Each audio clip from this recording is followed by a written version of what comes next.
Karong gabi na guys na nasa piso wifi nga akong ayuhon og ni chat ni ang bana ni ma'am no nga siman nga naguba na sa dang ilahang piso wifi. Niingon niyang bana nga dili na daw makita ang pangan sa ilahang piso wifi vendo din amo gawas. Og wa gyud koy laing duda kung di ang PoE adapter ang guba og pangkaduhanan ni nilang ilis og PoE adapter no kay naguba na sad og balik og lamigas ang hinungdan nganong naguba na sadto. Og so far ni andar na gyud ang iyahang access point or tawag nila antena. Wa jud ko nagkuwang sa pagtambag nila ni sir nga dapat masolusyonan nila nga dili na gyud makasud ang lamigas diri sa ilahang wifi vendo. Matik no nasulbad jud nako ilang problema pero pag testing nako naa na sad ko'y nasugatang laing problema. Sige.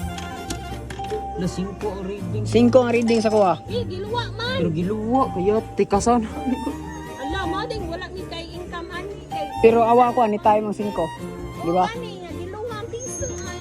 Patay to di aray. Kuyaw kaayo kay inighog nimo og piso iluwa ang piso unya mo time og 5. Ni ana ko ni ma'am no nga mouli na lang sa ako balik ko na lang ko ni kay gabi na sa ganahan makakita unsaon ko ni pag-ayo. Tan-aw lang mo sa next video og ay kalimot og follow og share sa video.